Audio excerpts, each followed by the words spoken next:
Coming to you live from a dark, dark closet inside a dark, dark house where someone may be stalking us. It's this week's Apocalypse. I am your co-host, Kevin Lenihan. With me, as always, is John Ferris. John, how are you doing today? Don't be shouting.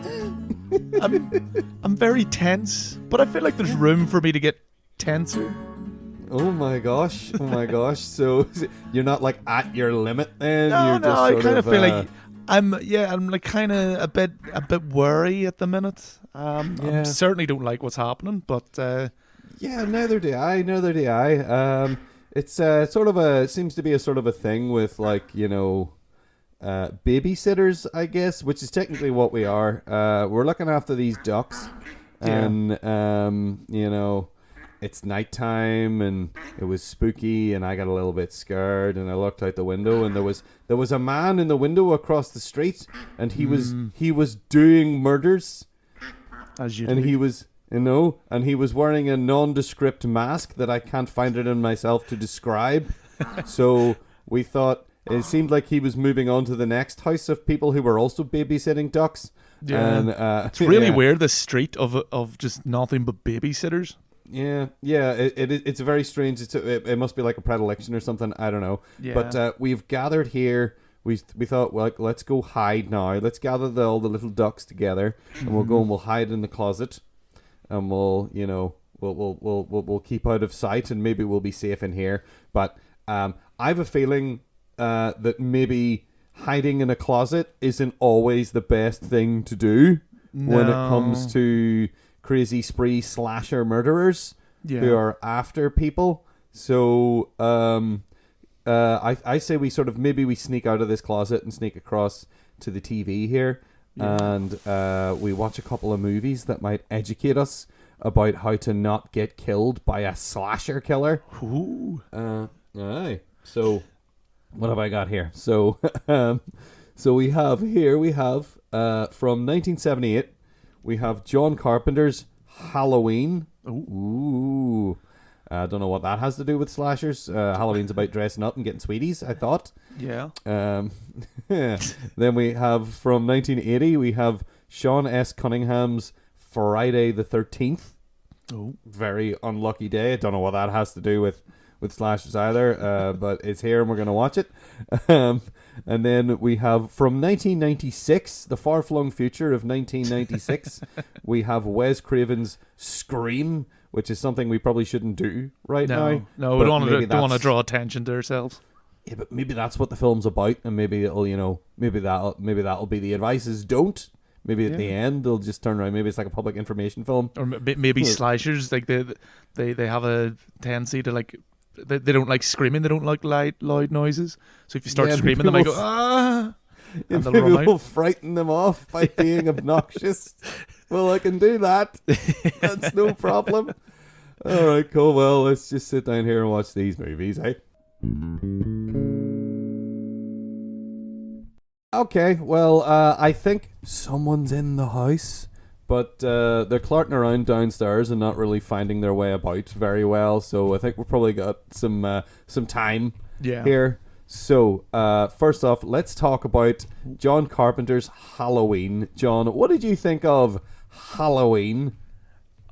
Halloween's a classic. Actually, it deserves to be a classic as well. There's so many things that are classic, then it's just like you kind of watch them and go, this might be overrated, but Halloween, I think there's a reason that it kind of gets this like moniker almost as like, kind of the prototype for these slashers.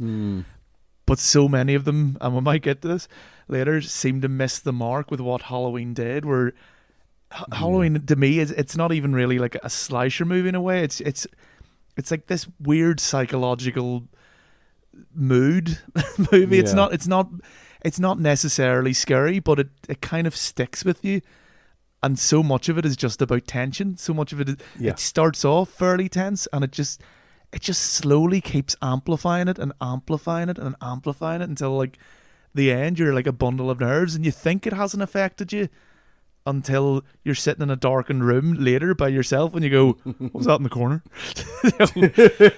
And like it's not to say like it has a few wee minor problems, I would say, but it's such a low budget movie, and it was yeah, it's so low budget that they could only afford 3 pumpkins for it when they that's were a fucking low budget. Like. so they had to like reuse these pumpkins, and like one of them gets smashed. One of them, there's the scene where the kid gets bullied, drops one. Yeah. yeah. So instantly they're down to 2. Oh no! apparently the guys kind of, because it's so low budget, like the guys doing the effects were also doing other stuff in the movie. Like this is like a real, almost like a wee family of people making a movie. And they filmed the scene of the kid, landing and smashing the pumpkin. That was one of the earliest scenes, and they were like, "What's he doing? We don't need that pumpkin." We have limited pumpkin numbers here. How dare he smash one in such a cavalier way? Yeah. But it's a testament to John Carpenter's directing skills. I mean, you can almost see the framework for stuff that he does, like The Thing, which is probably his best movie, and probably one of the best. But one of the best movies I've seen anyway, and I'm sure you would agree. No, I've no doubt you're very aware of my my feelings on John Carpenter's The Thing and how it might be the best movie ever made. But hey,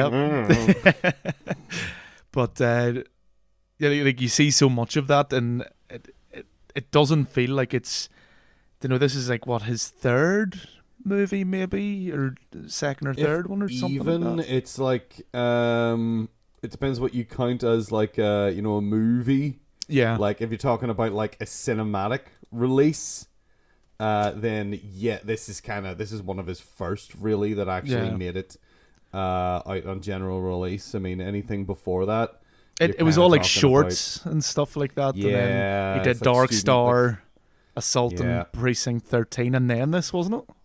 Yeah, it's mostly shorts. I think they're mostly like just stuff for TV. Yeah. Things like that. Dark Star, now I do love Dark Star. Yeah. Dark Star is brilliant. Assault on Precinct 13 is this weird sort of like one of the first, it's kind of a remake of Rio Bravo. Mm-hmm. In the same way that it was like a lot of westerns were remakes of like Japanese films about samurai. Yeah. I mean, in fact, a lot of them were straight up remakes of Akira Kurosawa movies. Yeah. Like Assault on Precinct 13 is a remake of Rio Bravo, which is about people in a fort holding out against attackers, and Assault on Precinct 13 is that. I think it's one of the best movies of its type.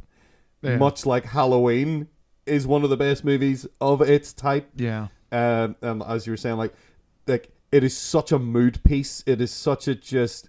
The whole film is just setting tone constantly of like the way like the camera wanders the streets with people, and just like the way it'll hold on things. It does that wonderful, wonderful thing that we've talked about before that I love, where you're like, what's that in the background? Is that something?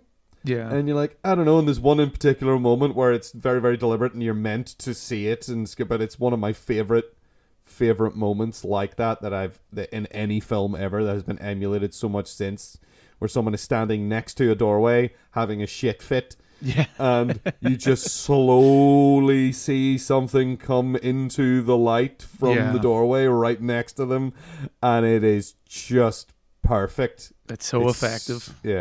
It's brilliant, and it's just like they set the scene so well with the little like the suburbia and like the rain, and it feels like it's one of those, it's called Halloween, and it feels like a very October movie. Yeah. It feels like it always feels like it's about to rain. They really they really utilize those 2 pumpkins they have left very well. They do, yeah. They really put those everywhere, I guess. But also, like I found out it actually this movie and a few others came up in the 3rd season of Movies That Made Us, and as you know, I love all these behind the scene things, so of course I watched it, and I found out that most of their budget was spent on this particular camera that can kind of, it's like a kind of like a freehand one that you can that's a bit more stable, and that's how they did this. Like, the opening shot of this movie is fantastic. It's all from young Michael Myers' perspective, a POV shot, and it would all be in one take. There's a bit where you notice the cut. It's when he puts the mask on. The only reason they did this, and this is astounding, they were going through this house with this camera, counting, because the film only had a certain amount of time, say 13 seconds. It was only so long. Yeah, you know, and so they were sitting there counting this, going, right, you need to put that mask on now, quick. And like, that made it even better, where without that knowledge, I'd be watching going, I wish they'd, like, you know, that was such a good, like, I love those like long takes. There's that famous one in Goodfellas, which is amazing. Yes, but like brilliant, going through the kitchen and all that. That's so good. Yeah. But it's such a clever way for them to mask the pun intended, to mask the cut is literally shame. You should never have an intentional pun. But and it's so effective, and I mean, that scene's kind of, the reveal of that scene's kind of ruined now because Halloween's such a famous movie, but the first time when you watch that, you know, that is meant to be, you know, it pulls out, you see that he's a 10-year-old kid, and you're like, oh fuck, right, what's going on here? But so many things are done right in this movie that it's kind of crazy that a lot of slashers, especially nowadays, kind of can't manage to do this, because like, dude, it's right there. Like, John Carpenter wrote the handbook for it. Just read it.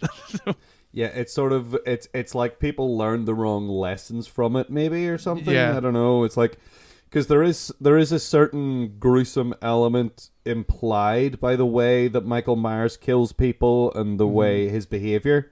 Yes. You know, like that would be emulated by a lot of slashers. One of the ones that's coming up in a way.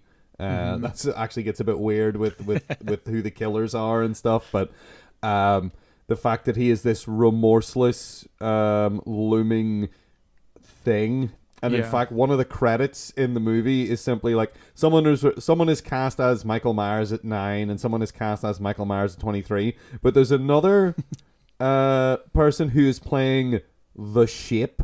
And I think that sort of encapsulates what Michael Myers is. He's just this weird presence that he just won't stop, and he's just vicious, and they imply all these things about him without having to show you, mainly through Donald Pleasance's character, Dr. Loomis, who just talks about him in these absolutist terms of he's evil and he's terrible and death has come to your town, sheriff. You know, he's brilliant. I love him so much. I don't want to say that he makes the movie, but I don't know, it wouldn't be the same without him. No. He's so good, and he's so over the top with whenever he gets it, but he's so reserved while being like just ready to explode the whole time. He's just class. So yeah, like and there's something about, maybe it was like it's just a stroke of luck, maybe, or like serendipity, but that mask, that Star Trek Captain Kirk mask that they like turned inside out or whatever and spray painted it white. It's kind of infamous now that that's what the mask is. It's William Shatner, but it's so creepy. It's so creepy looking, and like that's just, you know, that became this iconic thing for the character.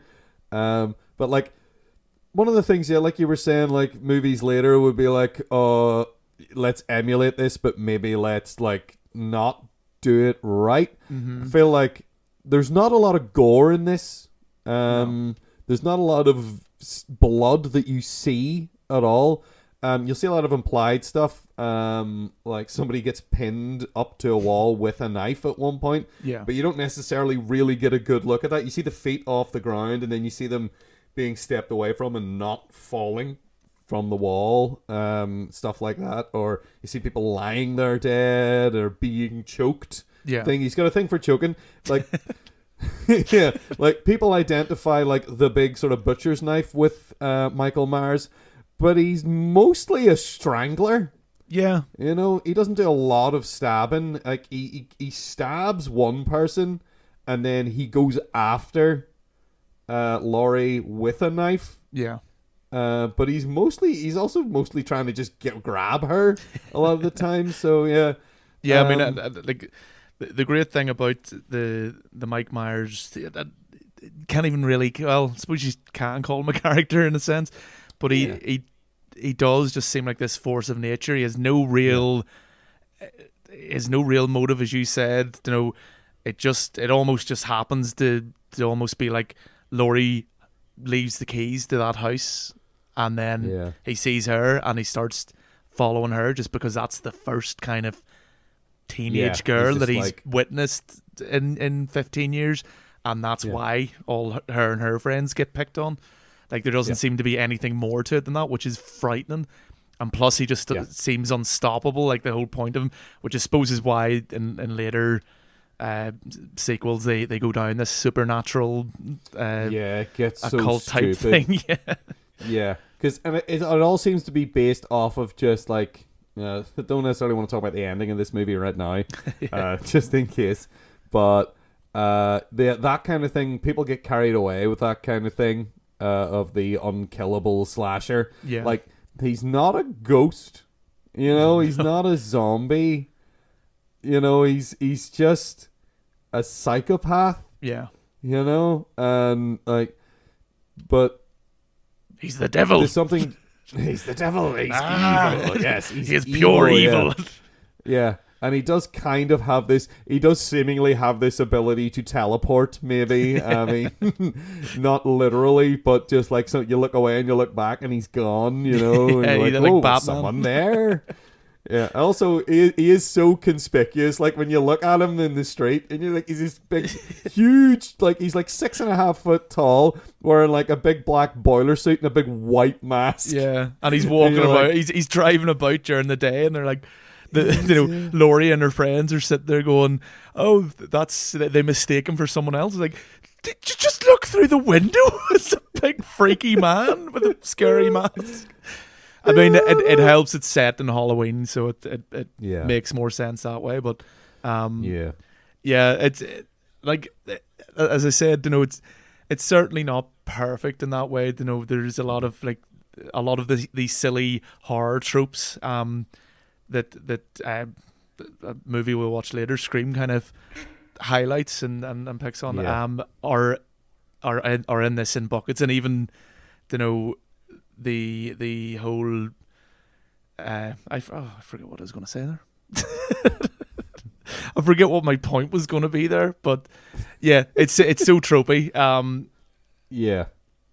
What was I going to say? That's annoying me. It's inventing a lot of tropes, Yes. It's doing a lot of like, it's basically being like, well, you look at it now and you say like it's cliche, and like, no, it wasn't then though. Yeah, it wasn't a cliche. Like, the idea of the slasher movie was pretty new, and like, this was the one. This wasn't necessarily the first slasher movie, but it's the one that all the ones that came after would look back at and be like, let's do that. What happened in Halloween?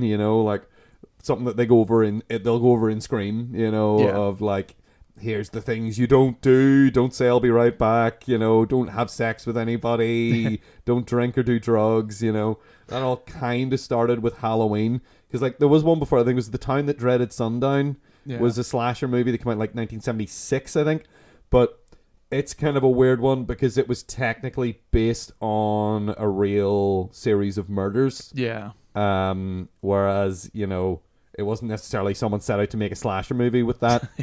They were just trying to exploit a terrible event. Yeah. It is not a good film either. It is a bad film. Time of Dread is Sundown kind of sucks. You've just reminded me that what I was about to say before my brain just stopped working halfway mid-sentence, and it was about the tropes of it's almost like it almost upholds Christian values kind of thing, in inverted commas. Yeah. Of that, don't have sex and like be chaste and you'll survive, and only the one who's kind of being the good girl, being the good babysitter, she's the pure of heart. Only they will survive, and like, this was really not John Carpenter or Deborah Hill's intention at all, and it's just like it almost becomes like. It amazes me that Christians didn't leap on this as like to inhale it as like, oh, this is brilliant, because so much of what they preach is kind of in there in a weird way. But like we're abstinence. There you go. Just watch Halloween. You'll get murdered. Yeah. There's STDs and you might get pregnant, but there's also Mike Myers will come and stab you. Yeah, inventing a boogeyman to pretend there's it seems like a very Christian thing to do. Yeah, it is, isn't it? Oh man, we're in serious danger of getting into crazy territory here. But like, I like the kind of John Carpenter. There was a interview or a snippet of an interview that I read where he was kind of like, "Yeah, I really didn't mean for that to happen. No. I didn't mean of all the things that they were trying to do with this movie, did not mean for this to become standard in horror movies that you have sex and you die." That is the stuff that carried on. Now, what would have been better to have carried on would have been like people looking at the style of it and the technical ability and being like the way. It's kind of like, it reminds me a little bit of Suspiria at times, with the way the camera movement goes on, which is probably maybe a lot more difficult to do in Suspiria. I don't know, actually, because Suspiria definitely had a bigger budget than this movie had. They may have come across harder problems to solve. But yes, the idea that they had this camera that they could move around freely and like walk about with and stuff like that is like, that's huge. It means you can walk around inside a house and follow someone around, and it gives this great sort of it shows you the space. You get to know the space, and you get to know the streets as well whenever they're following people down all the streets and stuff. It's kind of it's that great sort of feeling as if you're there kind of thing, like you're walking alongside people, or that you're in the house with someone and you're walking around with them. All that kind of stuff is just so well done, and the contrasts, like the lighting, it's really, really, really well lit for a film with no budget. This film is amazingly well lit. It's like it's like you can see this person in the foreground and whatever, and you're just like, I can't see anything in the background until they want me to. Yeah. And that is brilliant. It's a testament to everyone involved, because I mean, filmmaking in general is a collaborative process, and a lot of the time the director, the actor, is the one that gets kind of highlighted and praised. And like we sit here and say John Carpenter's Halloween. Yeah. Yeah. But it does say that. That is the annoying thing. Like, there are some auteur directors, like, it does say that on the film. It says John Carpenter's Halloween. So I think we can be forgiven for doing that. But yeah, you're right. I mean, there's so many other people who go into like, I mean, as John Carpenter's career progressed through the 90s, you can see the fact that maybe he wasn't necessarily working with those people anymore. Yeah. That could because like something like Ghost of Mars, or you're like, how did this happen? Because it's like the mirror opposite of this movie. It's like there's no tension in Ghost of Mars. It's terribly lit. It's badly shot. The sets are awful. Everything about Ghost of Mars is and I don't want to be vicious, but everything about Ghost of Mars is dog shit. And it's the same director who made this film. It's the same director who made The Fog and The Thing, and In the Mouth of Madness. And then you look at Ghost of Mars, or like even like the last film he did, The Ward. It was so pedestrian and boring and nothing like this.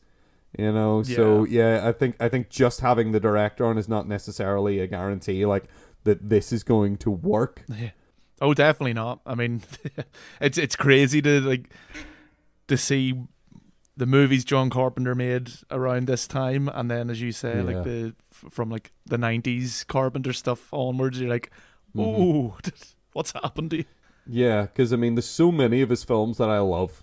Dark Star's brilliant. Assault and Precinct 13 is great. Halloween is phenomenally good. The Thing is also phenomenally good. The Fog, I love The Fog. Yeah. There's something wonderfully cheesy and pulpy about The Fog that is just so, I don't know, like, it's just, there's something charming about how pulpy and silly The Fog is, while it's also scary. Like Escape from New York is a masterpiece, you know. And I'd also love. I mean, you know, John Carpenter does deserve a lot of praise for this movie, and you know, not just on the directing side of things, but like the music is perfect for this movie. And again, kind of as we mentioned when we talked about Suspiria a couple of podcasts ago, you know, you're saying some of the shots reminded you of that, you know, the music as well. I remember saying at the time when we watched that, you know,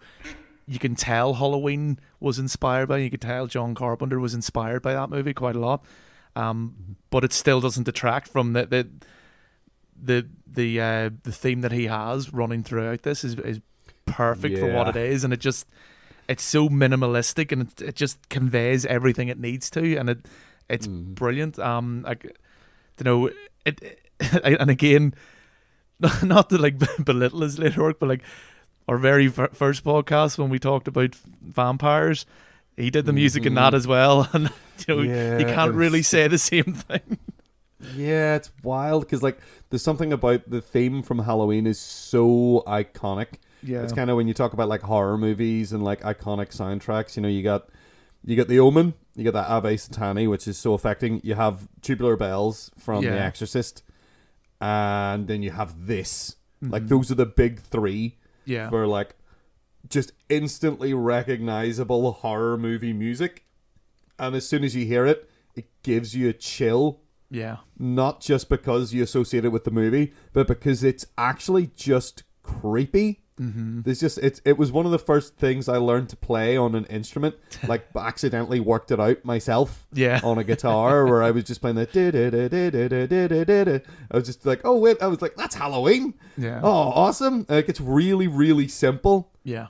But it's so effective, and it is used kind of sparingly throughout the movie as well. There's like another sort of slower part of it that's used that's just really atmospheric whenever people are just walking around. That is used all the time, but that actual like do do do do do do, it's only really, it's like maybe 3 times in the movie it comes up. Yeah. And every time it's just like, it's brilliant, it's perfect when it does. So so props to John Carpenter. Again, I know I talk about him a lot, but like I have an excuse now, so I'm just really going for it. I mean, you can't deny there's a definite talent and definite, you know, the definite vision for this movie. And I just think props to everyone involved. Like, you know, Jamie Lee Curtis is brilliant in this, and she's also. She would, by all accounts, I'm just referencing that Movies That Made Us series, was like, by all accounts, she was a complete sweetheart. She was just absolutely lovely on set, and just would actually go out of her way to help in the production side of stuff and all. And you're just like going, that's kind of sweet. They do get into this thing where like they kind of paint Donald Pleasance in a bad light, where they're saying he was quite drunk a lot of the times and like complaining. But I couldn't find, like, I did a wee bit of research myself, and I mean, I'm not denying like that they have a lot more money and time to do this. You know, I had like a couple of days this week to check, and I couldn't really find anything about that. And I found it kind of odd because Donald Pleasance and John Carpenter would work with each other quite a lot after this, or like a few times, like. But I just find it odd that, like, if he was that much trouble, would you work with him again? But I don't know. I don't know. Maybe they're just looking for drama. Yeah, they might be sensationalizing it. I'm sure he was. I'm sure he was getting. He probably was getting drunk, but they probably didn't care much. To just like, as long as he can read his lines, who cares? Yeah, we got Donald Pleasance. Like, come on, let's just go for it. Yeah. But I mean, everyone just seemed to be doing their parts so well. You know, everyone involved, the cast and crew, like they just seemed to. Just one of those like wee lightning in a bottle things. Unfortunately, it wasn't. They weren't able to really capture it again in the sequels or at all. Yeah, even like because he did. Or he agreed to let them make like the second one. Yeah. because technically he owned the franchise and it was a whole thing, and he didn't want it to be a franchise initially. He wanted it to be like this different director takes every movie and has a different story. I think that's why he named it Halloween. Yeah. You know, it's not the Michael Myers murders. It's just called Halloween because he wanted every year on Halloween for someone to release a movie called Halloween. Yeah. And it would be about a different horror thing happening on Halloween night.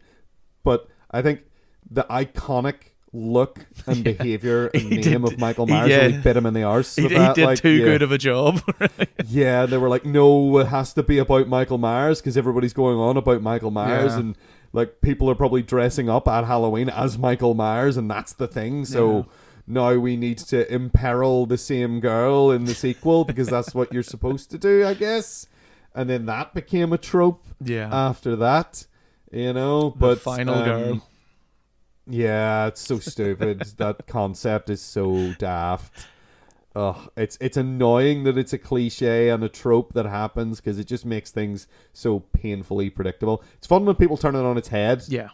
Sometimes, but that so seldom happens to the point where it is just this solid concept in you're the final girl. And even there was a film called Final Girls, which I don't recommend you watch because it was tripe. Yeah. That was all about that and it was just tedious. Anyway, this film, I think this film is probably the best of its kind. Yeah. I would have to agree, and we should probably get on to these other movies when we have time. Probably, I would like to just do like an hour and a half talking about Halloween and why it's great. But I think could spend longer than the length. I could spend longer than the runtime of the movie talking about the reasons I like the movie easily. But I shouldn't do that. So let's move swiftly on.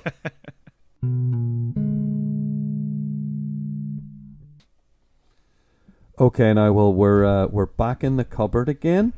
My effusive and loud praise of John Carpenter, I guess, attracted the killer upstairs. So he's clarting about outside now. So as long as we stay very, very quiet in here, maybe that'll be the solution. I don't know if that helped Laurie Strode too well in Halloween. No, but maybe that would have helped somebody in maybe Friday the 13th. So, John, what did you think of Friday the 13th? Oh, shit. Fuck it. You know what? If he hasn't found us by now, I don't think he's going to find us. I think this guy might be hearing impaired, perhaps. And you know what? If Laurie Strode has taught us anything, there's plenty of hangers here. That fucker's about to lose an eye. Jam that right in there. Yeah. And I think that tells you what I think of Friday the 13th, that I instantly talk about Halloween. Just when I get asked talking about how, you know, he's a really good director. Not Sean S. Cunningham. No. This movie, and even Sean S. Cunningham and the writer Victor Miller are on record as saying this is a rip-off of Halloween in the most blatant sense. Like, they were, and you know what, almost I kind of almost commend them for just being so upfront about it and going, we wanted to capitalize on the success of this awesome movie John Carpenter made by making something kind of similar, but we don't have the talent.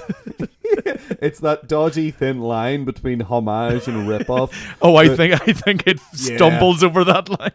Yeah, it's like once you hear that from the creator, you're like, oh no, it's a rip-off. Yeah. This is not. You weren't paying homage or showing respect to Halloween. You were like, I want to do that because that made a lot of money. They literally jump on the bandwagon. Of Halloween. They were trying to like make it bloodier. They were trying to, again, this whole what we mentioned. We're getting the wrong kind of message of why Halloween worked. Like they thought if we make it bloodier, it'll be more successful. It'll be better. And I don't know if it was more successful box office wise, but it had an effect. Like it did. Well, you could say, this maybe had more of an effect on slasher movies that followed because they kind of go for this more, where Yeah. This is the prism through which the light of Halloween got distorted through. Yeah. When people look back and we're like, oh, this is what slashers are. Yeah. And it's such a shame, like, you know. It doesn't really have anything like really outstanding about it. You know, they literally just try and like think, how can we get these teenagers in an isolated environment? So the camp thing, it's a good idea. You know, it is. It's great because it's like in Halloween, 2 of the people in it were babysitters, and there was kids running around. So they find a way with this to imply that sort of role without actually having to have the kids there. Yeah. Because they're people getting ready for a summer camp where kids will be in a few days, but not right now, because we don't want to have kids on set, because that's just trouble. And like, whereas in Halloween, I can't talk about this movie without like looking at it through the lens of Halloween. Please talk more about Halloween. Go ahead.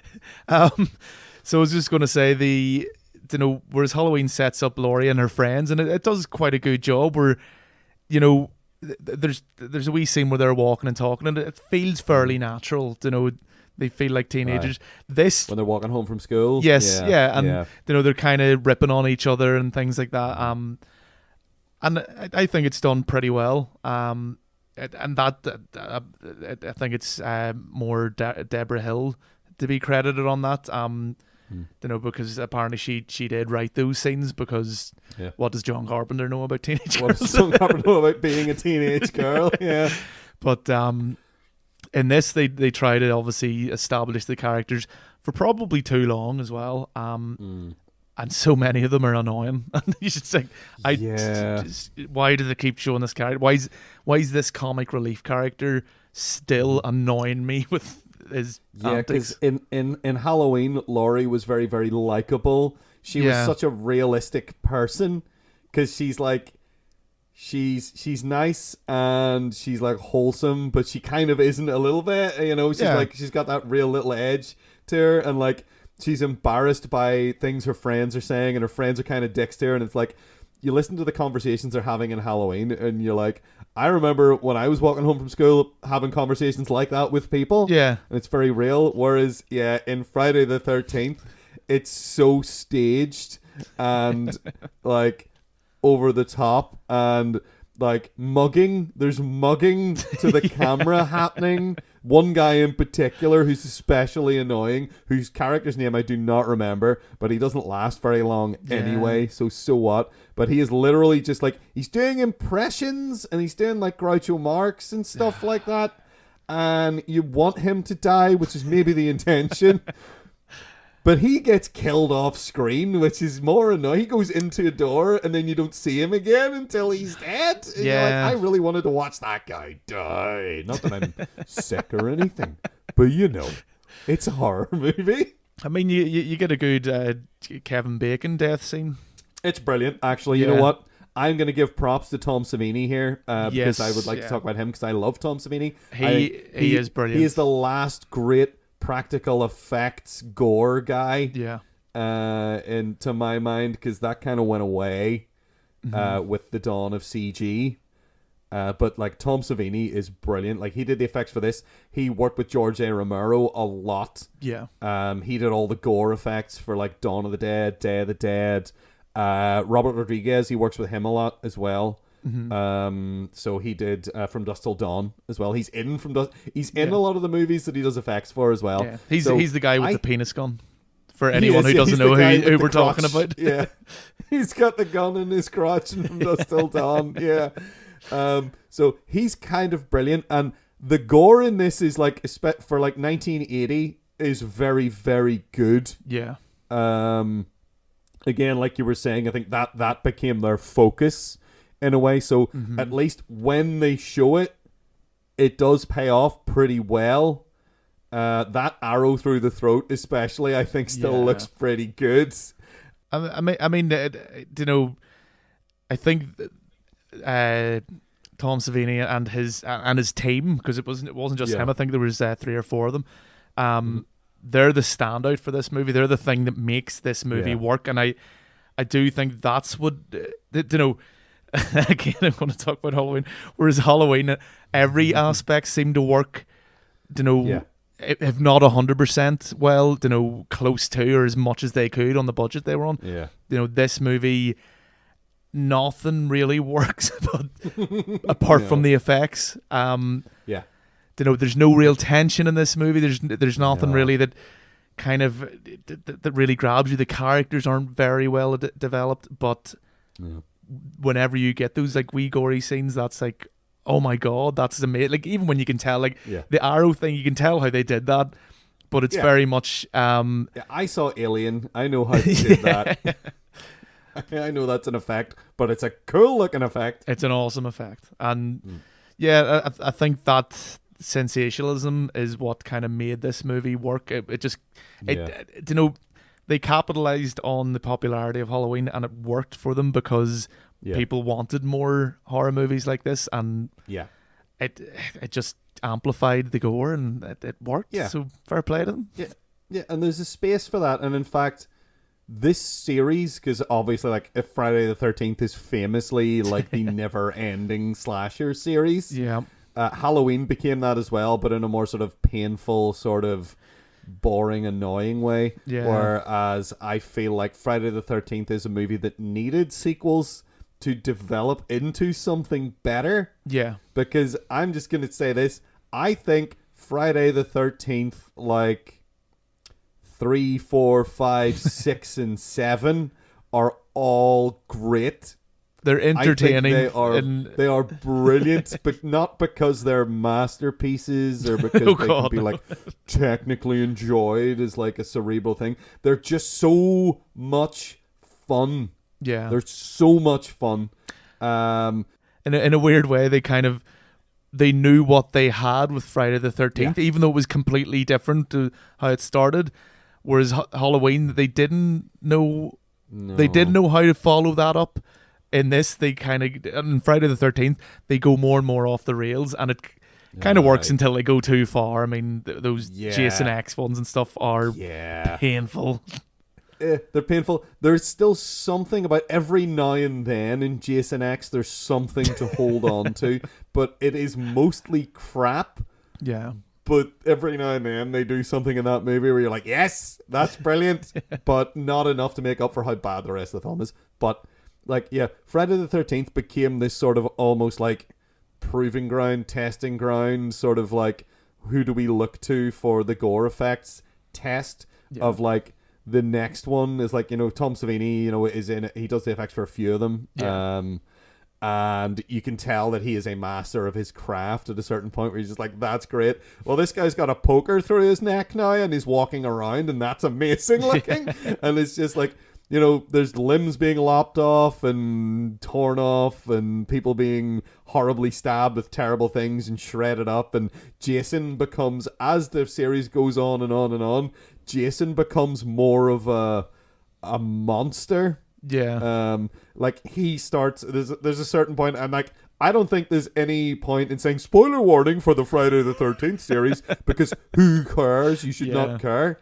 But like, I mean, there's a certain point where Jason dies and then is resurrected through lightning and stuff, and then is basically a zombie for like 4 or 5 movies, and then that kind of gets the whole sort of the thing from Halloween of Michael Myers won't die that got to ridiculous levels becomes acceptable in Friday the 13th because now we've introduced the idea of reanimation, so who cares? He's an unkillable monster now, and it's nonsense, and it's beautiful, and I love it. It is kind of odd just how the occult kind of supernatural stuff works for Friday the 13th, but it just doesn't for Halloween. It's like too... No.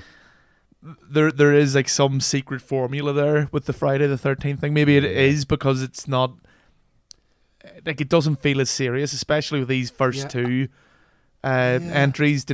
Halloween seems like you should be taking it serious, and it demands it, and you can. Whereas trying to take Friday the 13th, the 1980 original series, is kind of difficult too. Yeah, I mean, there's some moments like there are some delightful moments in the first one, mainly centering around Mrs. Voorhees. Kill him, baby. Like, she's great because she is hamming it up so hard. And John, you know me, I love a good hammy villain. Oh yes. I love a villain who is monologuing and being crazy and over the top. And Mrs. Voorhees she's not in it very much, but when she's in it, she's just doing that constantly, and she is fun when she's in it. It doesn't make a lot of sense. There's very little logic running through it, but that's the portion of the movie where you're like, okay, this is kind of fun now. But then at the end of it, you're just kind of like,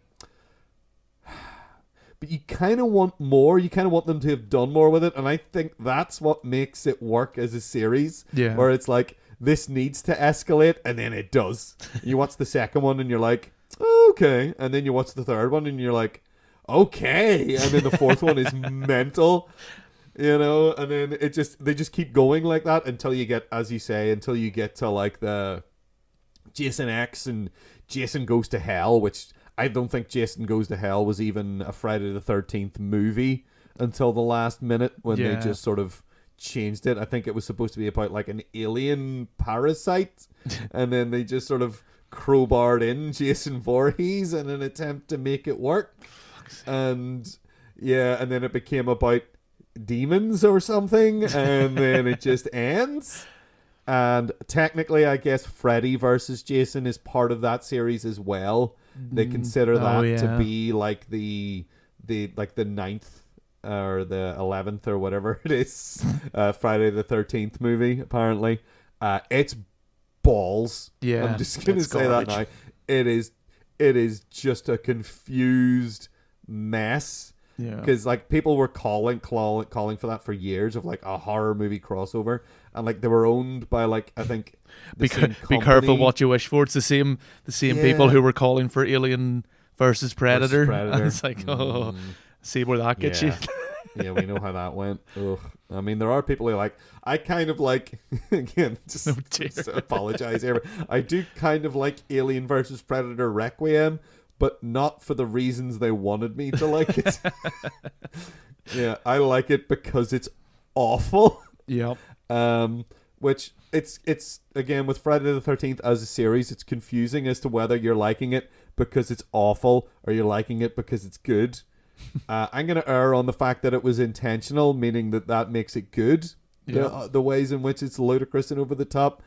But again, if we're just talking about this first film, though, it's fun to be like, oh, look, there's Kevin Bacon, before anybody knew who Kevin Bacon was. And he's only got like 3 lines. And he died. His death scene is like probably the high point of the movie. Yeah, if the most you could say about a movie is, oh, there's Kevin Bacon before he was famous, it's maybe not the best movie. Yeah, that's a pretty bad review of Friday the 13th. So I think we should maybe just leave it like that.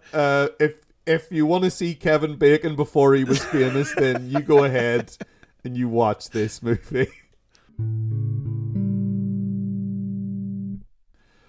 Okay, well, we've moved down to the kitchen now because I don't think this guy's much cop, and the ducks needed feeding. So, they're in their wee water trough and they're splashing around, and trust me, it's adorable. He's clarting about in the living room, knocking things over.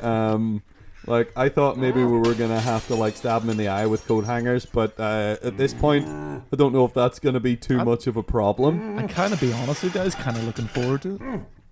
Yeah, wait, you got a vicious wee streak in you, have you? I'm getting to that stage now. I'm just getting annoyed with him. He's very noisy.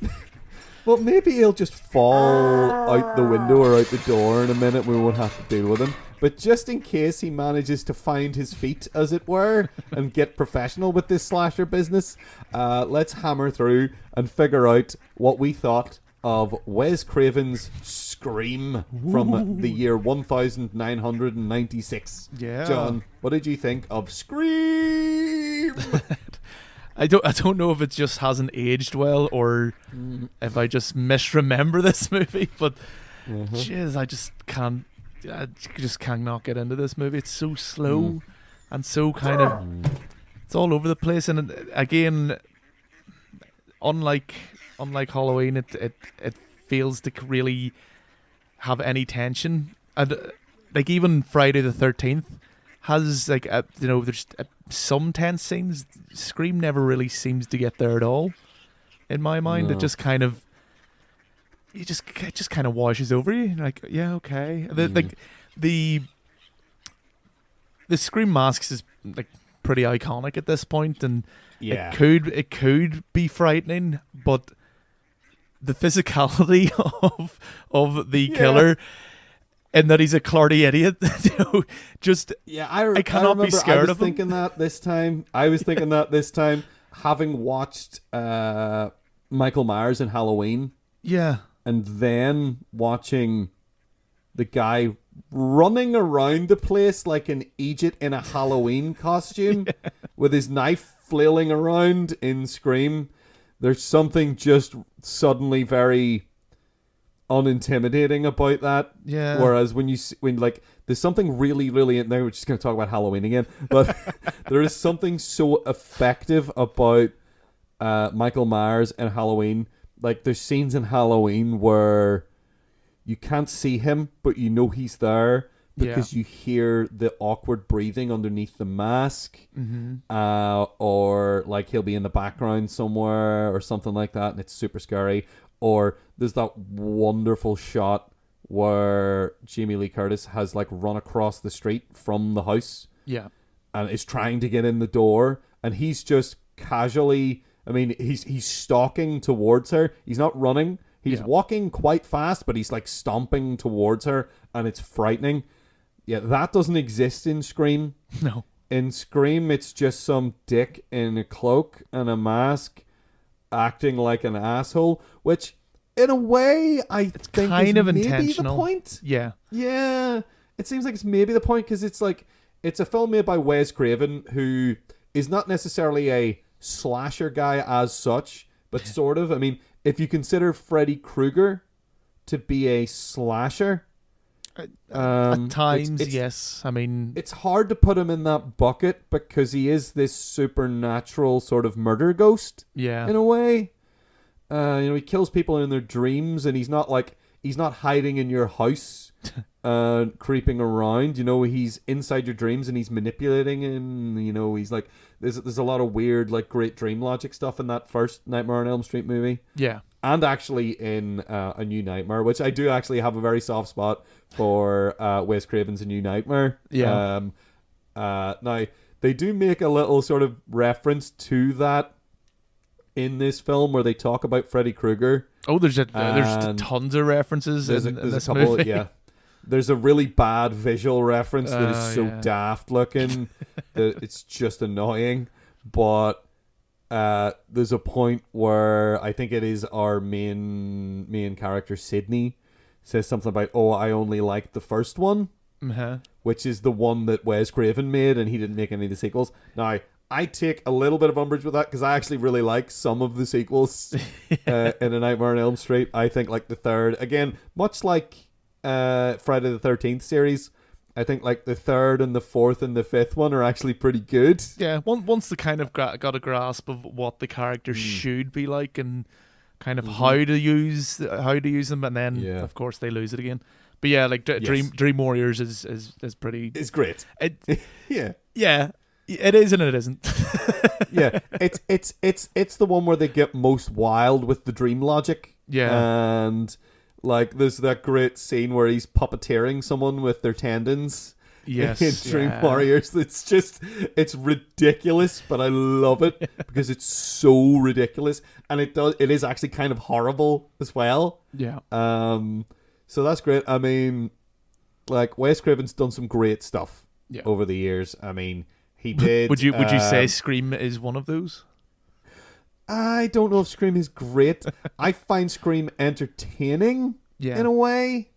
But like when you put it against something like again, it's weird for him to do this slasher thing because, again, like the things I think of when I think of Wes Craven are not slasher movies. I think of like The People Under the Stairs is not a slasher movie. No. And it is ludicrous, but it is kind of frightening and it's tense.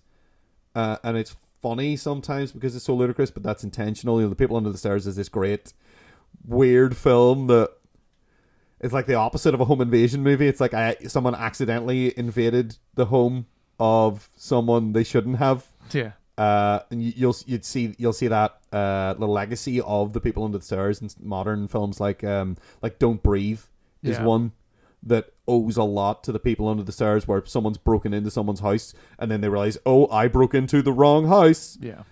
So that's great. Or The Serpent and the Rainbow, which is a sort of a zombie movie, but it's more like a hoodoo zombie thing in that with Bill Pullman, which I think that's a great film as well. So it's weird for him to be like doing this self-referential slasher movie, but I guess maybe it's just that he likes slasher movies as well. So, or maybe the pay was right. Yeah, maybe there was a big check.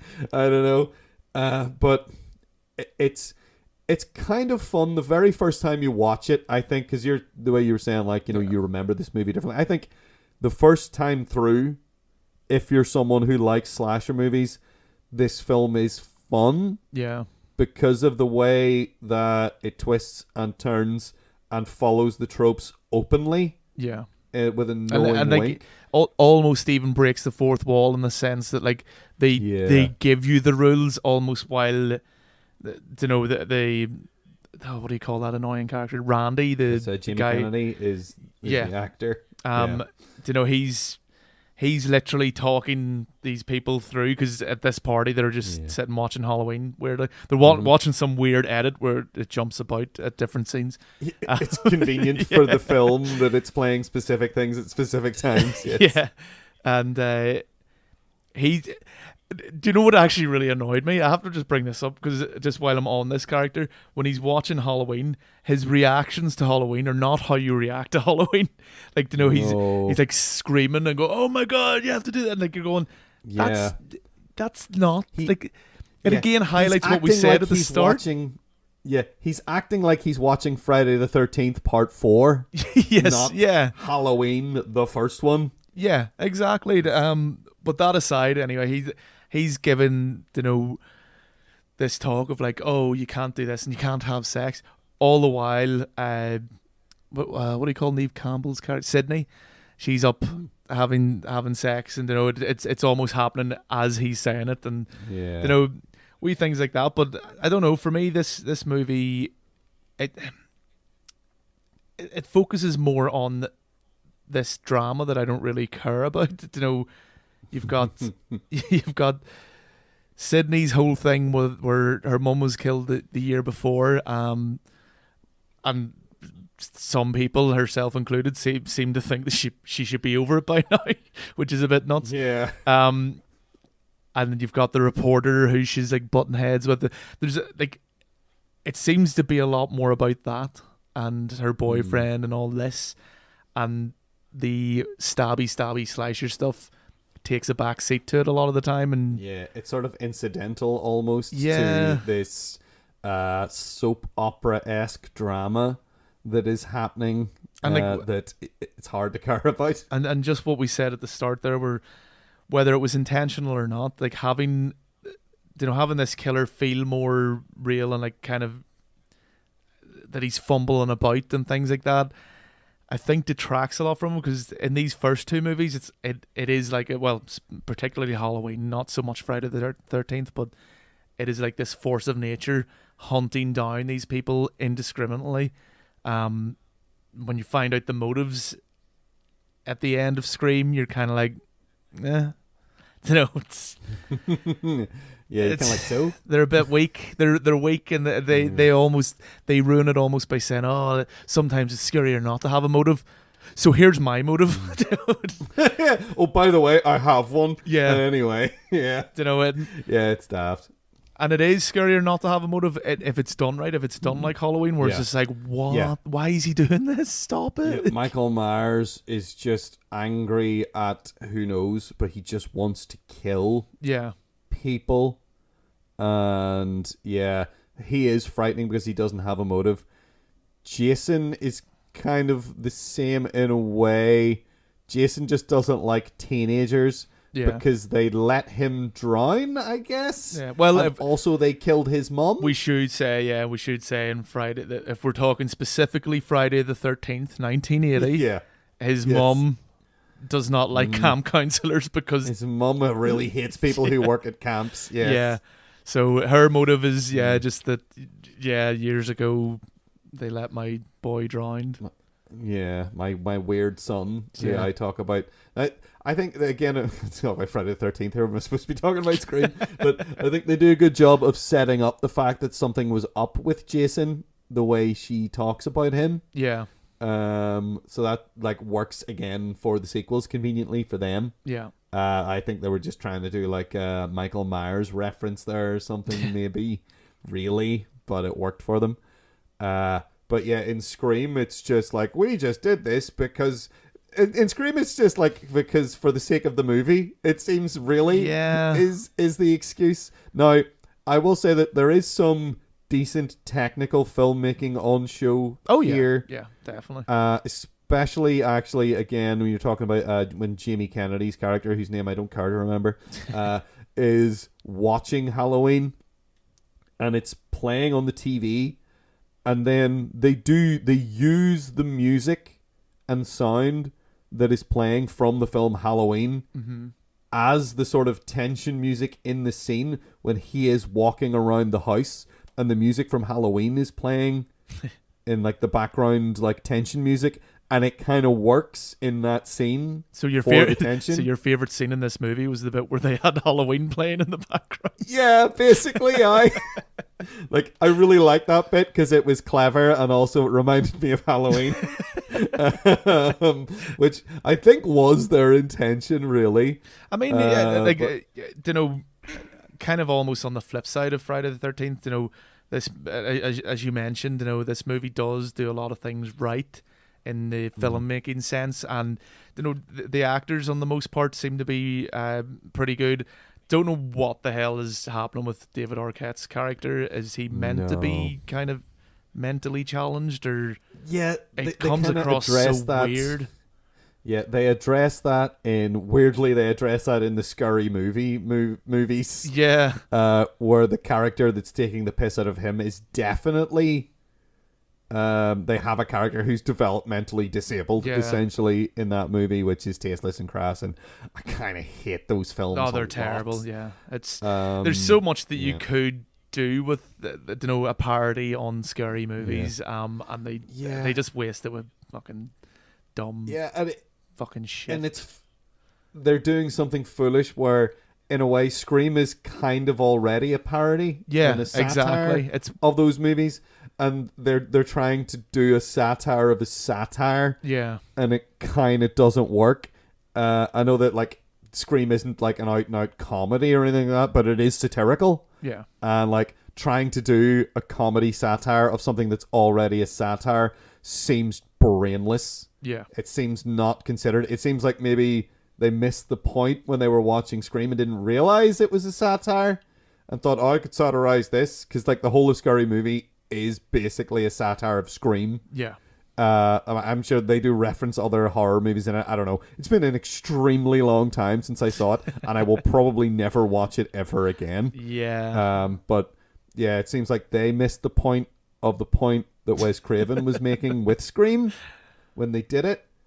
But anyway, I think they do effectively satirize some things about slasher movies in this film. Oh yeah, I think it's kind of lost its impact a bit because it's essentially just become one of these slasher movies and one of these slasher franchises because they're making a new one. Yeah, there's a new Halloween and a new Scream coming out in the next couple of months maybe. And I don't even know what happens in the later. I think I've seen some of them.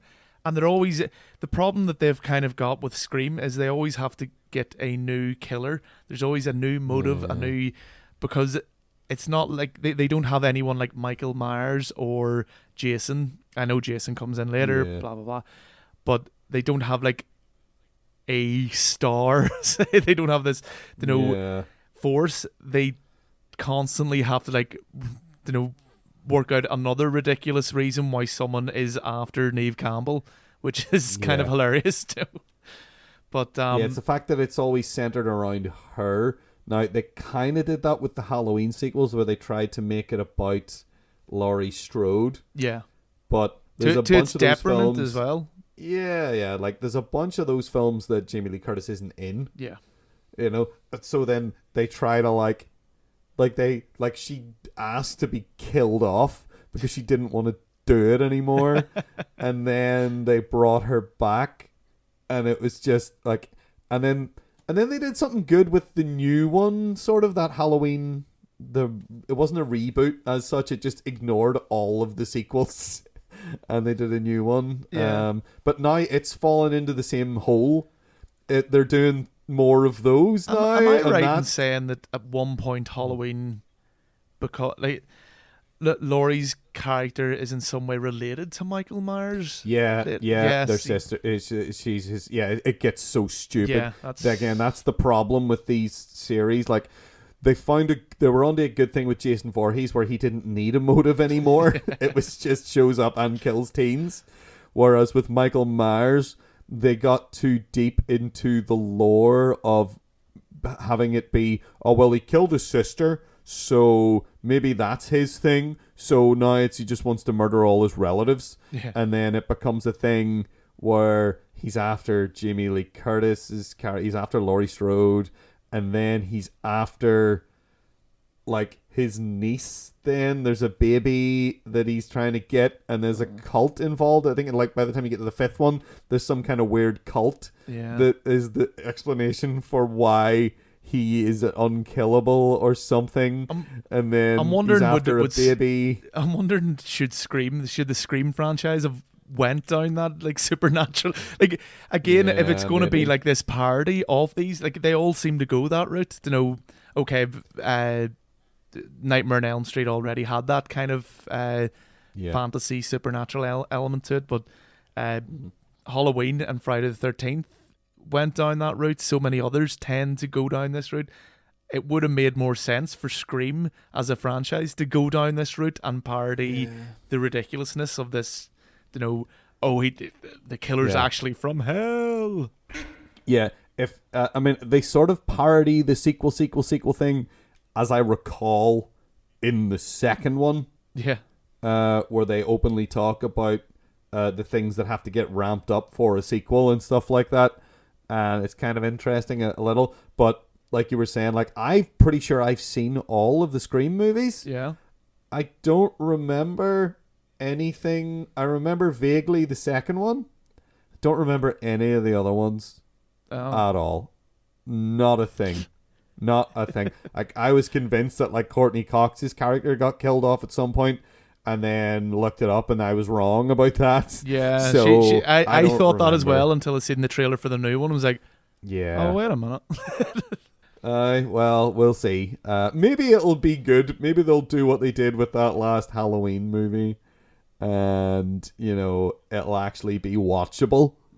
We'll see. But again, there's a new one of those that Halloween kills, and I am in the position where I feel like I maybe don't want to see it. But anyway, back to talking about Halloween again, and it shouldn't be. Scream, I think the first time I saw Scream, I think if you've never seen it before, it's probably actually, if you've never seen it before and you like slasher movies, it's probably actually quite good. It's just that it's entertaining enough. It's just not what I would count as like a horror or a slasher. It's not a it's not a great horror, I don't think. It's not if you're looking for something to scare you, I don't think it's there.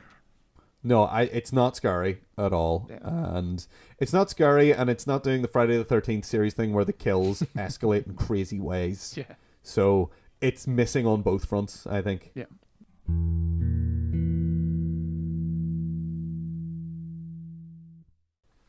All right, well, our slasher is just sort of sitting in an armchair in the living room and staring at the television.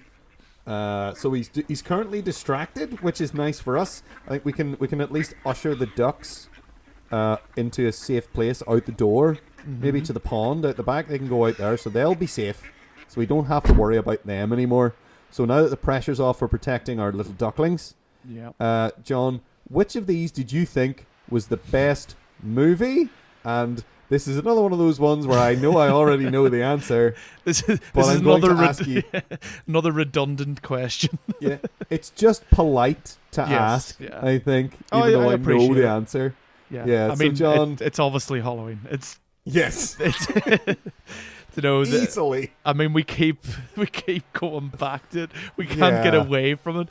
Well, it's kind of hard to avoid it as well with the three movies that we're talking about here, because Friday the 13th is a blatant ripoff, and Scream is a parody pretty much of it, and features parts of the fucking movie. It's got Halloween in it. Yeah. Like even the things, because that's something I think we might have briefly touched on there, was like the very start of Friday the 13th, like even tries to mimic that first person point of view that Halloween starts with, but it does it so badly. And then it does this thing where in Halloween, there's a few times where you get Michael Myers' perspective, you get the first person view after you get the this breathing, but you get the breathing, so you know exactly what's happening. In Friday the 13th, they don't seem to realize that, so I was kind of laughing at some points through it, going, is this whole movie from the killer's perspective? Because there's no reference for it not to be. So like you'd get like they'd be chasing someone, and then all of a sudden it cuts to the side of the person running, and it's like, geez, he caught up quick there. There's no. He's running alongside and slightly ahead of them now, apparently, according to how they've set this scene up. Yeah. It's maybe being pedantic on my part, but it's just those wee touches that make the movie make more sense. It makes the editing and the camera usage and cinematography make that bit more sense. Friday the 13th is kind of poorly made, so it's just those things happen. Like you know exactly what's going on, but at the same time your brain does have that wee fart moment where you're like, huh?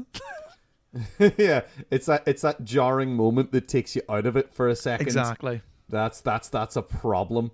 Whereas like I feel like in Halloween you're like right there for the whole movie. Yeah. Where you're like, you always know where you are and what's happening and what's going on, and you're just waiting for something bad to happen to everybody.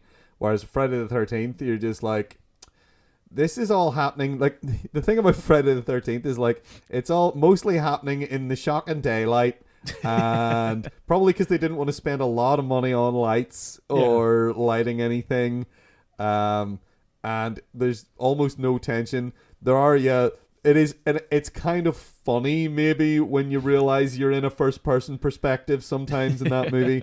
Like when there's the girl Annie, I think her name is, because they say her name more than anyone else's, even though she's barely in it, because she's the one who didn't show up.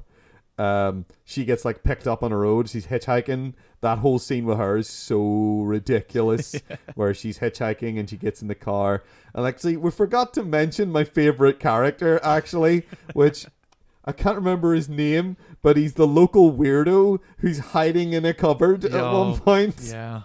And like, he's in the sequel as well. He's in the second one, and he's the best thing in the second one because he's still got his wee push bike. I think he's in the first three, maybe. He eventually gets killed by Jason, I think. Crazy Ralph. Crazy Ralph, that's it. He's always got his wee bike, but like he's always like warning the teens and doing that. He has this wonderful cadence whenever he says, "You're doomed, doomed," all the time. And that, I love him. And like they knew what they had with him because like whoever was making the sequels, they brought him back for like the next like 2 movies where he's doing the same routine in just a more outlandish way. And that's great. So I feel like we should give props to Friday the 13th for Ralph. Yeah. Scream, I think we've been over the reasons we don't maybe the reasons why Scream is well made, and I get what they're doing with Scream. Yeah. But I feel like I've seen Halloween so many times, and it's still tense and scary and atmospheric. Like, it really, like, gets you into the atmosphere. Whereas when I was watching Scream, I was like, after the first time, it's not up to much. Yeah. You know, it's like the first time you watch Scream, it's kind of like a movie that has like a really good twist in it, but once you know the twist, there's nothing to it. It's kind of that. There's like wee touches in Halloween, like the scene that you mentioned where you mentioned earlier, where he stabs one of the guys and like he's pinned him to the wall, and I think that there's a moment in that where Michael Myers stops and he kind of tilts his head and he's just looking at his work, or he's almost like confused. You kind of you're not sure what's going on in his head, but it's such a brilliant moment just for like this moment of like characterization of this guy. Like, you can tell he's no remorse in his actions, but he's almost like interested, or he's just like almost admiring. I'm not even sure what he's doing. He's fascinated by what he's done, I guess. And you don't get anything like that in these other movies. No, it's almost like they're more concerned with the reveal. In Friday the 13th, they're just itching for this reveal of like, you know, it's Jason's mother is the killer. And in Scream, it's like, Scream's more of a whodunit almost. You know, it's like, even I read somewhere that the police captain or chief or whatever, he has the same shoes as the killer, because which I never noticed, because who looks at a man's shoes? But you know, like wee things like that to try and like throw you off, and like at times you're thinking it may be the reason why Dewey. I think that's what you call David Arquette's character. David Arquette's character, yeah. Maybe why he comes across as such an idiot, because they're thinking, you know, I think the first time I seen it, I thought he was the killer's guy, because you're like, how did this guy become a cop if he's this dumb and ineffective? But like, to me, they seem more concerned with like the reveal, and in Halloween, it's just like, no, Michael Myers is just Michael Myers. There's a weird bit where like his mask gets taken off and he's all like kind of messed up under it, and you're like, what the hell happened to him? Like, you know, he was a normal kid in the intro, but other than that, like, you know, you don't need to see him. You just need to get away from him. It's the eye. He just got stabbed in the eye with a coat hanger. Oh, that's why. See? That never registered with me all these years. It's his eyes all swollen and messed up. That's why he looks like that. She just stabbed him in the face. Okay, I take that back then. I'm just an idiot. Yeah.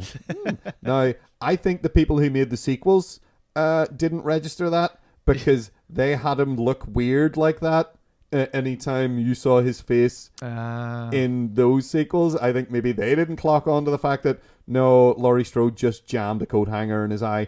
That's why he looks that way. Yeah. So you'd be forgiven for maybe not registering that. But yes, no, that's why he looks messed up under the mask. He's not a monster. He's not deformed. Yeah. He's not physically deformed in any way, really.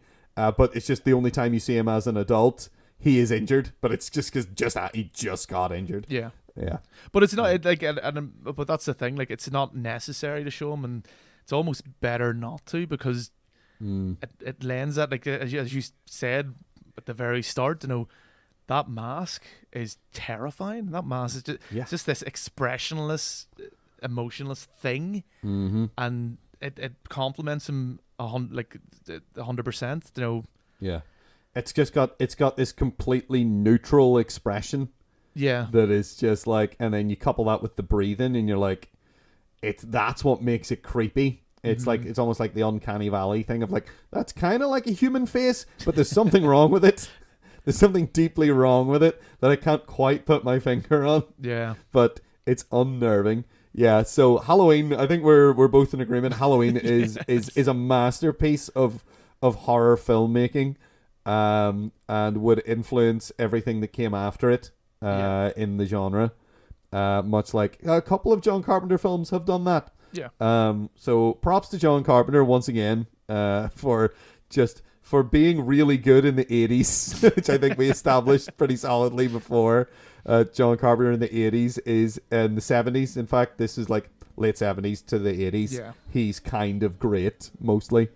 So that being the case then, Halloween, we'll keep that and we'll snuggle it tight. But which of these films teaches us what we need to know on how to deal with the slasher that is in the living room now watching cartoons? Ooh. It seems. It kind of seems to be the case of like just slash back. Yeah, because it's because I feel like in Scream's going out of its way to analyze the slasher and be like, here's why he does this and here's why he does that. Or if you do this, you get killed, like Jimmy Kennedy. Like that's that whole scene. Yeah, it's basically just here's instructions. So yeah, I guess spoilers for how these films end, I guess now. But like Michael Myers never gets as such defeated. No.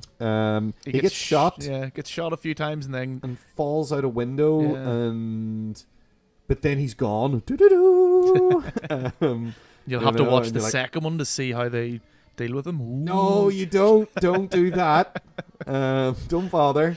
Maybe watch the Halloween 2018 if you want a sequel to that movie, I guess. Yeah. Because it's not terrible. It's kind of all right in a lot of ways. It's pretty good, in my opinion. Anyway. Okay. I can't even remember. I know I've seen it. But.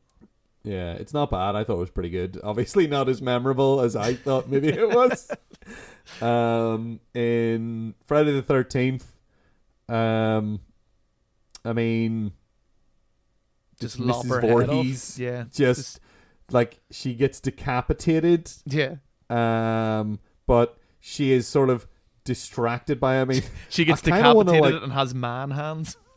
And then has big man hands, as she actually has throughout actually most of the movie. It's clearly not the actress. No, it's Tom Savini or one of his crew. It's like pretending to like to be her hands, and it's kind of hilarious. But they in that Movies That Made Us thing, they actually mention that about how, because it's a close up, it's so noticeable that it's like big man hairy hands. Yeah, but it's quite funny. Yeah, I guess they're deliberately trying to do a you'll never guess who it is thing, but then it just becomes like we literally gave you the wrong information about that. Like basically, as soon as she comes in, you're like, oh, so she's the killer then, rather than establishing her, show her early on and maybe being like a nice neighbor kind of character. Yeah, the fact that she shows up in the car that you know belongs to a guy that was killed by the killer. And also was used to pick up a hitchhiker who was then murdered. Yeah, like, as long as you observe that the car she shows up in is that car, you're like, oh no. But they do kind of play it a wee bit as if you don't know for the first, like, minute or so. Until she properly starts acting weird. Which is also one of my... Yeah, that's like my favorite thing, I think, is her in the film. Between Kevin Bacon with the arrow through the throat and then her talking to Jason, as it were. On the ethereal plane or whatever the hell it is she's saying.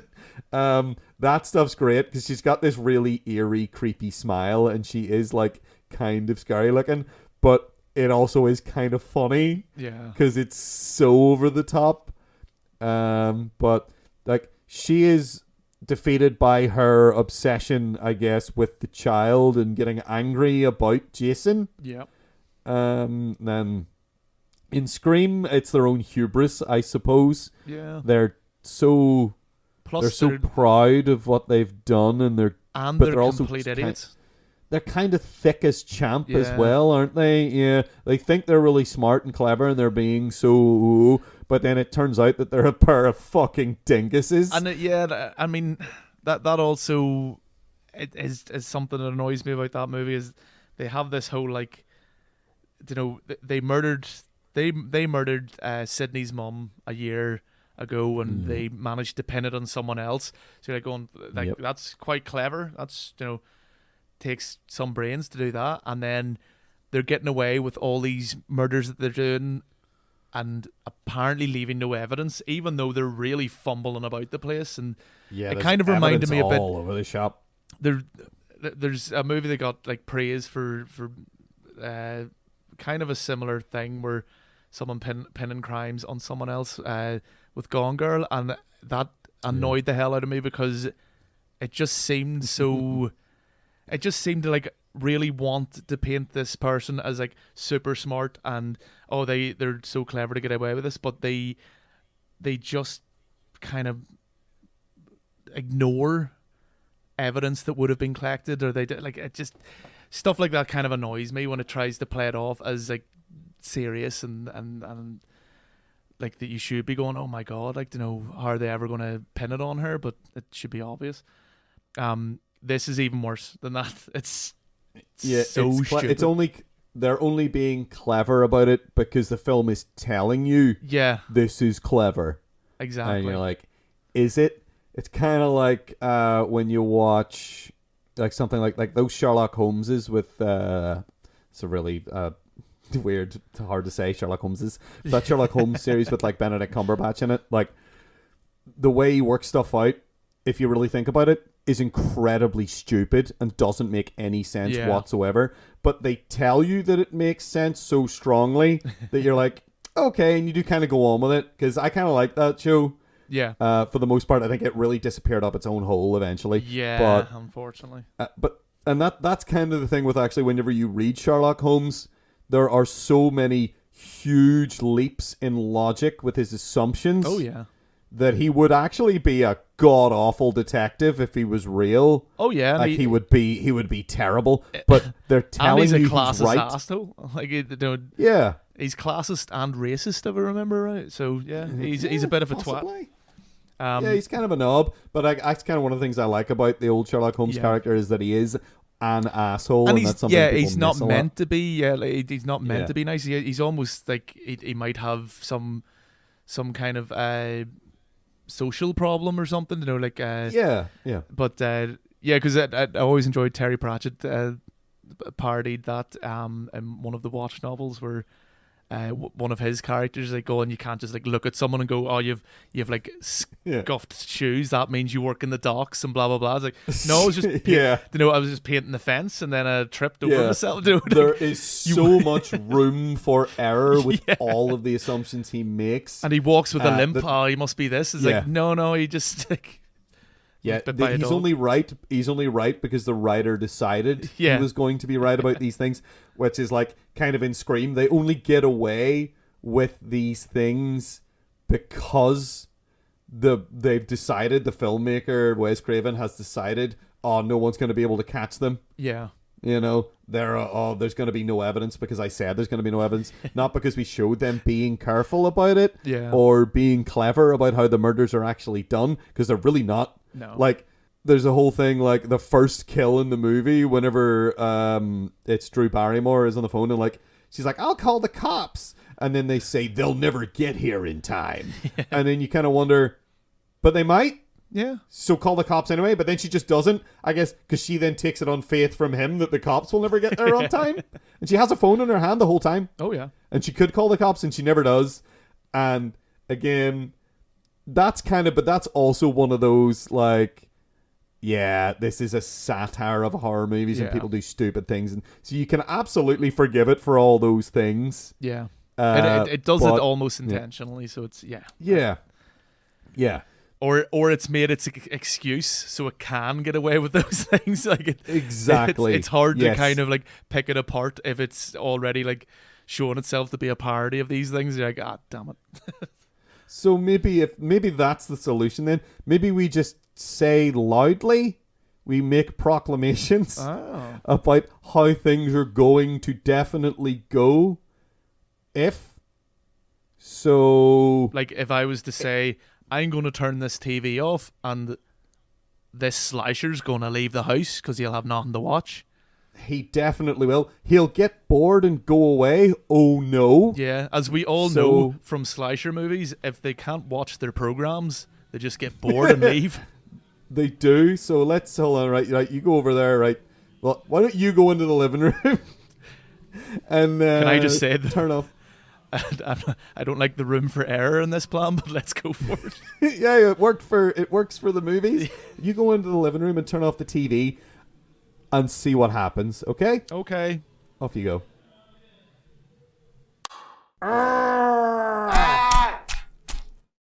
Okay, that's all we have time for this week. We are on Twitter. We are at 7 Day Apocalypse. That is at numeral 7 Day Apocalypse. You can email us on filmcast at thisweeksapocalypse.com. That's filmcast. Shut up, you die in peace.